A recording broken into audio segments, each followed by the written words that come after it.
He just won his 5th Grand Slam title. He should be celebrating. Instead, Jannik Sinner stood in front of the cameras at Wimbledon and said something that had nothing to do with his own victory, and everything to do with the one man who wasn't even on the court. Let's talk about what he actually said, because it's more revealing than most fans realized in the moment. Jannik Sinner just defended his Wimbledon title. A 4th-set win over Alexander Zverev, his 5th Grand Slam overall. On paper, this is the peak of his career so far, but minutes after lifting the trophy, Sinner didn't want to talk about Zverev. He didn't want to talk about his own dominant season. He wanted to talk about Carlos Alcaraz. "We hope Carlos is coming back as well, because tennis needs him," Sinner said. Read that again. Not, "I hope he gets better." Not a throwaway line of sportsmanship. Sinner, standing at the absolute peak of his sport, just told the world that his own achievement feels incomplete without his biggest rival in the picture. Let's go back and understand exactly why he said it, because this isn't the first time this exact tension has surfaced this season. Back in June, Alcaraz was forced out of Roland Garros with a wrist injury. Then Wimbledon. 2 Grand Slams, gone, for the man who'd shared the last 6 major titles with Sinner almost evenly between them.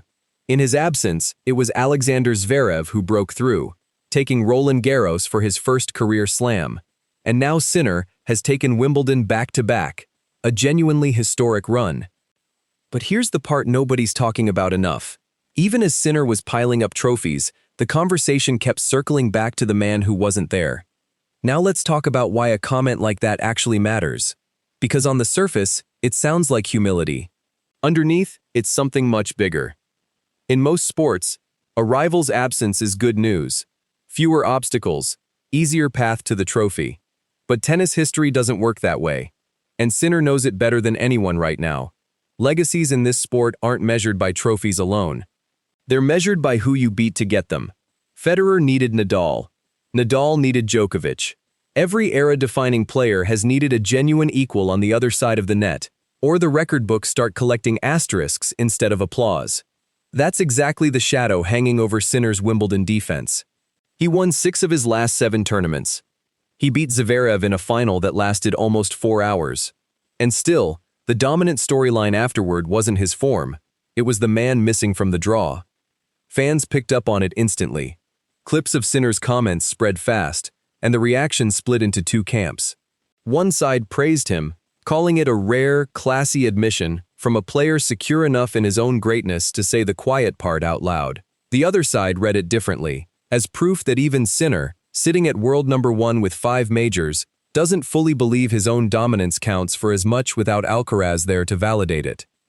Tennis journalists went further, reviving an old flashpoint from last year, when a tournament's own social media account was criticized for suggesting Sinner could simply outdo anything Alcaraz does. That controversy resurfaced almost immediately, fans pointing out the irony. The same rivalry that got mocked as one-sided back then is the exact rivalry Sinner now says his own legacy depends on. So which is it? Is this Sinner being gracious, or Sinner quietly admitting his greatest weapon, the rivalry itself, has gone missing at the worst possible time? Let's start with the risk case, because it's the harder truth to sit with. If Alcaraz doesn't come back at full strength, if that wrist injury lingers into next season the way these tendon issues sometimes do, Sinner's era risks being remembered with a permanent footnote. Not because he didn't win enough, because the one rival capable of making those wins feel undeniable wasn't consistently there to lose to him. 6 of Sinner's last 7 titles came in a stretch where Alcaraz was hurt or absent for 2 majors. History has not been kind to dominant runs that happened while the true measuring stick was on the sidelines. Now the counter case, and it deserves equal weight. Sinner didn't need Alcaraz absent to prove himself. Before the injury layoff, the two had split 6 straight Grand Slam finals almost evenly, trading blows in some of the most physically demanding matches the sport has produced in a decade. Sinner has also beaten Zverev, Djokovic, and the rest of the tour's best on his way to 5 majors. A rivalry doesn't get erased by one absence. If anything, every match still to come between them, whenever Alcaraz returns, only adds more weight to what's already there. Now zoom out, because this connects to something much bigger than one press conference.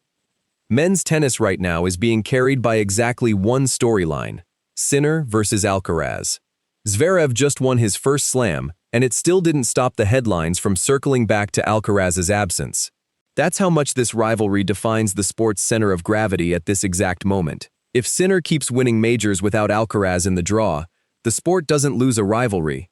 It loses its single biggest reason for casual fans to tune in at all. Which is exactly why Sinner said what he said. He's not just being generous. He may be protecting the one thing that makes his own career mean as much as it should.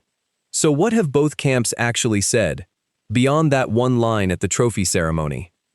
Sinner's own words afterward were careful and measured.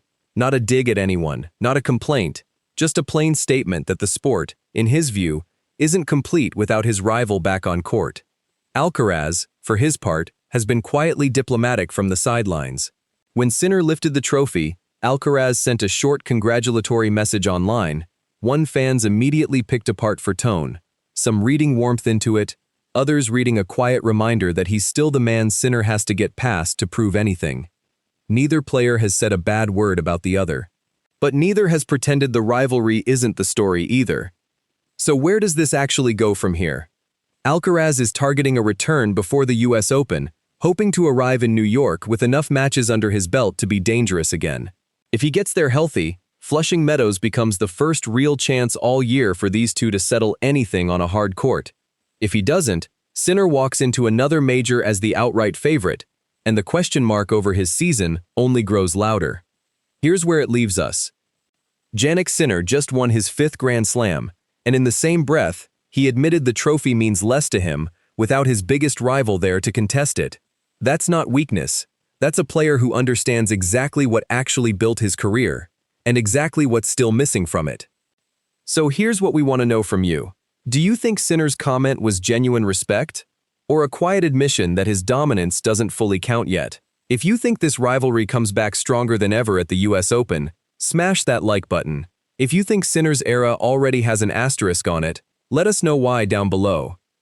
And if you don't want to miss the moment these two finally share a court again, make sure you're subscribed with that notification bell turned on. Thanks for watching. This has been Tennis Next Point, and we'll see you in the next one.